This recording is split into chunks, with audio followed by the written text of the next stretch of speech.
More than 6,000 Ukrainians are being trained right now at 40 different locations in 65 courses in 33 nations. Since the beginning of the war, the United States has trained over 11,000 Ukrainians. We are currently training 3 battalions, a tank battalion and 2 territorial National Guard battalions. All in all, the international effort has trained almost 60,000 Ukrainian soldiers for this current operation. General Miley knows we can take a Marine who's been through his basic training, through his advanced individual training, competent in his weapons. We put them into a Marine unit and they can spend a year incorporating. But before we deploy them, we take 6 months, train them up to the skill level necessary to be considered operational. 6 months, and this was a highly trained Marine. Now we're taking guys who are recruited in March of this year. We're sending them off for a couple of weeks training. Then we send them to Germany for 1 month of combined arms training. These guys don't know what they're doing. They are incompetent in the greatest degree, and it's being seen. They're brave.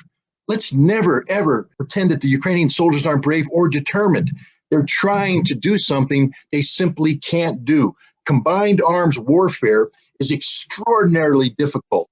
Even the Marines get it wrong when they're trained. Everybody gets it wrong because it's hard to do. Let me put it this way. If this was an American counteroffensive and the Americans suffered these casualties, Congress would hold a hearing and General Miley would come through and talk about the training that has been prepared, and he would be court-martialed for being criminally negligent because what he has done is taken people that we know are insufficiently trained and we put them in combat anyways. General Miley is a liar. He is a criminal. He deserves to be prosecuted. And I would hope that the Ukrainians at some point in time, when this is all said and done, open up a case against him in the International Criminal Court, because to send these Ukrainian soldiers into those Russian defenses with equipment they don't know how to use, with tactics they don't know how to employ, with an operational doctrine that is broken, because at a minimum you require a modicum of air support. There is no air support. The Russians are slaughtering these people as they get near the front line. Helicopters are going up. You know how many helicopters the Ukrainians have shot down in a very intensive combat zone? 0, which means they don't have air defense because the Russians have taken it apart. This is murder. This is mass murder.